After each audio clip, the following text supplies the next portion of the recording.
आज हम किसी ऐसे प्लेयर की बात करने वाले हैं जो अभी भी इन डाउट है, क्या वो अपनी पोटेंशियल रीच कर पाएंगे या फिर इंजरीज उनके लिए हिंड्रेंस बनती ही रहेंगी जैसे अभी तक बनती आई हैं उनके करियर में।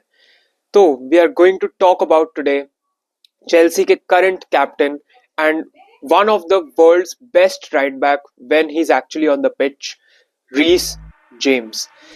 अब रीस जेम्स की स्टोरी के लिए ना I want to take you back to जब उन्होंने डेब्यू किया था ऑन 25 सितंबर 2019। तो उस टाइम दिख गया था कि यूथ रैंक्स में से वो आ रहे हैं निकल के, कॉबम के ही प्रोडक्ट हैं और एकेडमी के थ्रू निकल के आ रहे हैं। तो उनमें क्लियरली बहुत ऐसा वर्ल्ड क्लास टाइप का टैलेंट और पोटेंशियल देखी जा रही थी, लेकिन अभी तक सीनियर लेवल पे वो प्रूव नहीं हुआ था। लेकिन जैसे ही वो 2019 में उनको इंटीग्रेट करा जाता है वो लैम्पार्ड वाले सीजन में, वहां उस सीजन में उनका पोटेंशियल दिखता है कि वो एक्चुअल में क्या कर सकते हैं।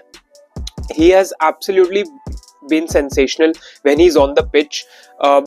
अब मैं यहाँ पे रीस जेम्स की बात कर रहा हूँ and I know people best right back वगैरह कह के, एंड आई नो बहुत लोग बोलेंगे ट्रेंट भी है यार और बाकी सारे राइट बैक्स भी हैं वर्ल्ड में। बट सी ये रीस जेम्स का वीडियो है सिर्फ, तो इसमें कोई लड़ाई झगड़ा नहीं कर रहा था कि Trent is better, Reece is better या whatever it may be. ये स्पेसिफिकली रीस जेम्स का वीडियो है, इसलिए रीस जेम्स की पोटेंशियल पे बात करेंगे एंड विदाउट फाइटिंग कि ट्रेंट बेटर है या रीस बेटर है। And that is a very subjective opinion, तो हर किसी के लिए कोई भी डिफरेंट हो सकता है, so that is up to you. Now getting back to the video, 2019 में जैसा मैंने बोला वो अच्छी परफॉर्मेंसेस देते हैं एंड एक रिमार्केबल परफॉर्मेंस जो आती है वो आती है आयैक्स के अगेंस्ट।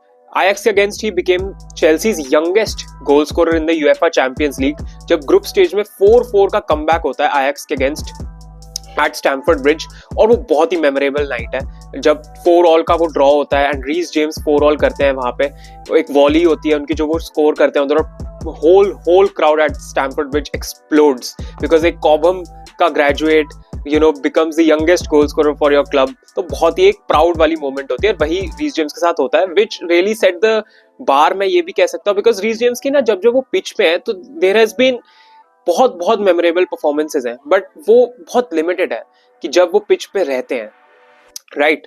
तो उसके बाद 2019, 20, 21 ये 3 साल बेस्ट स्पेल था रीस जेम्स के लिए जो उन्होंने एंजॉय किया in terms of winning trophies, जहां पे उन्होंने क्लब वर्ल्ड कप भी जीता, चैंपियंस लीग भी जीती चेल्सी के साथ, जब पोर्टो में हराया था मैनचेस्टर सिटी को, एंड काफी नोटेबल परफॉर्मेंसेस भी थी। एंड इस रन में उन्होंने चैंपियंस लीग में भी खेला एंड काफी बड़ी टीम्स के अगेंस्ट भी खेला। And it's not a question because players like Vinicius Junior, Rafael Leao, ये सब प्लेयर्स ने बाहर आके बोला है कि one of their toughest opponents जो उन्होंने फेस किए हैं अपने करियर में, वो उनमें रीस जेम्स का नाम वो जरूर लेते हैं। तो क्लियरली रीस जेम्स, और ये सिर्फ लियाओ और विनीसियस तक नहीं है, जिन जिन बड़े फॉरवर्ड्स के अगेंस्ट वो आए हैं उन सब ने बोला है, many have said कि रीस जेम्स के अगेंस्ट खेलना बहुत टफ है एंड दैट ऑल्सो शोज जब वो पिच पे होते हैं। तो ये स्पेल 2021 का अच्छा रहता है, लेकिन यहीं से ये भी होता है कि रीस जेम्स का ना, मतलब अगर तुम देखो रीस जेम्स ने 25 लीग स्टार्ट्स उनका बेस्ट एक स्टैट है, मतलब सिर्फ 25 लीग स्टार्ट्स उन्होंने खेले कोई भी एक सीजन में। एंड इन मई 2021 उनका बेस्ट रन ऑफ गेम्स आया था जब वो 6 गेम्स गए थे विदाउट इंजरी। तो तुम सोच के देखो, एक्चुअली अगर इन डेप्थ देखा जाए तो जो एक प्लेयर होता है ना उसकी best ability is actually his availability, कि वो कितना अवेलेबल रहते हैं अपनी टीम के लिए। अगर मैं एस्पिलिक्वेटा की बात करूं चेल्सी में ही, तो ही रेयरली गॉट इंजर्ड, राइट। तो वो अपनी बॉडी फिट रखते थे, उनको ज्यादा इंजरीज का प्रॉब्लम नहीं हुआ एंड जैसा भी उनका परफॉर्मेंस था ही consistently put out a 7.5 performance out of 10 and that is why fans उनको बहुत अप्रिशिएट करते थे और बहुत ज्यादा रिगार्ड करते थे उनको, और वो रेयरली इंजर होते थे। तो इसलिए अगर प्लेयर अवेलेबल है पिच पे एंड अपना बेस्ट देता है तो वहीं से पता चलता है कि प्लेयर की वो बेस्ट एबिलिटी भी गिनी जा सकती है। लेकिन रीस जेम्स के साथ अनफॉर्चुनेटली वैसा नहीं रहा है। तो जैसा कि अगर इंजरीज पे देखा जाए तो पिछले 4 साल में 4 years में रीस जेम्स को 8 हैमस्ट्रिंग इंजरी हुई है, 8। दैट इज मतलब 4 years में 8 hamstring injuries, and that is after कि एक बार तो उन्होंने सर्जरी भी कराई थी दिसंबर 2023 में, आई थिंक उन्होंने सर्जरी कराई थी फिनलैंड जाके, जहां पे उसके बाद वो वापस आते हैं, फिर से इंटीग्रेट होते हैं चेल्सी की स्क्वाड में, लेकिन फिर इस 24-25 सीजन में फिर से एक और इंजरी के साथ बाहर हो जाते हैं। अब रीस जेम्स के साथ ऐसे ही रहा है, अगर मैं तुमको थोड़ा और पीछे लेके चलूँ तो सितंबर 2022 में उनको मिलता है कॉन्ट्रैक्ट, नया कॉन्ट्रैक्ट 2028 तक चेल्सी के साथ। लेकिन फिर अक्टूबर में वो इंजरी हो जाती है उनको, एंड अक्टूबर में इंजरी होके फिर वो वापस आते हैं नवंबर में, फिर इंजर हो जाते हैं। और नवंबर के बाद इंजरी से जब वो वापस आते हैं, लग रहा होता है, पूरा स्पेकुलेशन होता है कि अब वो आएंगे वापस, फिर वापस आते हैं, फिर सेटबैक हो जाता है। उसके बाद अप्रैल 2023 में वो कहते हैं कि वो आउट फॉर द सीजन है। तो इससे 2022-23 का सीजन उनका अगेन इंजरी से रुइन हो जाता है। अब 2023 के अगस्त में एस्पिलिक्वेटा की जैसे हमने बात करी, वो क्लब छोड़ के जा रहे होते हैं, तो कैप्टन का जो एक ओहदा होता है, कैप्टन का जो आर्म बैंड होता है, वो मिलता है रीस जेम्स को। अब ये बहुत प्राउड मोमेंट वाली बात है even for the fans, because Reece James, हमको पता है जब भी खेलते हैं पिच पे तो he is world class and the whole world knows that. तो वहां उनको आर्म बैंड मिलता है, लेकिन फिर से अगस्त में आर्म बैंड मिलने के बाद उनको फिर से इंजरी हो जाती है रीस जेम्स को, एंड इंजरी से बाहर होके वापस आके सेटबैक लग के फिर वो दिसंबर में फाइनली सर्जरी के लिए जाते हैं। सर्जरी के बाद वो मई में वापस आते हैं 2023 के, जहां पे वो नॉटिंघम फॉरेस्ट के अगेंस्ट वापस आते हैं, एंड वहां पे 3-2 विन जो नॉटिंघम फॉरेस्ट के ओवर लिया था चेल्सी ने, उधर गेम विनिंग असिस्ट प्रोवाइड करते हैं। तो अगेन जैसा मैंने बोला, गेम विनिंग असिस्ट, जब भी इंजरी से वापस आते हैं ना रीस जेम्स, तब गेम विनिंग असिस्ट दे दिया, एक गोल स्कोर कर दिया, बहुत इंपॉर्टेंट। तो वहीं से उनकी क्वालिटी पता चल जाती है। जैसे नॉटिंघम फॉरेस्ट वाले मैच में उन्होंने असिस्ट दिया था जैक्सन को, और वहां पे हम वो मैच 3-2 जीत गए थे। लेकिन उसके बाद अगेन वो सीजन खत्म हो जाता है 2023 वाला। उसके बाद अगेन प्री सीजन में उनको इंजरी हो जाती है। प्री सीजन के बाद जब वो वापस आते हैं अपने इस सीजन में 24-25 में, तो अनफॉर्चुनेटली अगेन वो लिवरपूल के अगेंस्ट आते हैं खेलने, एंड लिवरपूल के अगेंस्ट जब वो आते हैं तो थोड़ा सा टाइम खेलते हैं, लेकिन 500 डेज से ज्यादा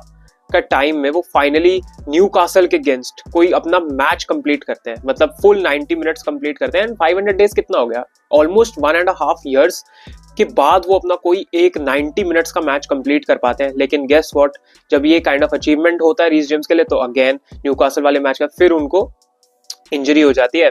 एंड लास्ट चेल्सी के लिए उन्होंने आर्सेनल के 1-1 वाले ड्रॉ में ही खेला था जो स्टैमफोर्ड ब्रिज में हुआ था। उसके बाद से अगेन चेल्सी एंटिसिपेट करेगी रीस जेम्स का रिटर्न कब होगा, एंड अब वो उनके साथ बहुत कॉशियस होके मैनेज कर रहे हैं उनके मिनट्स।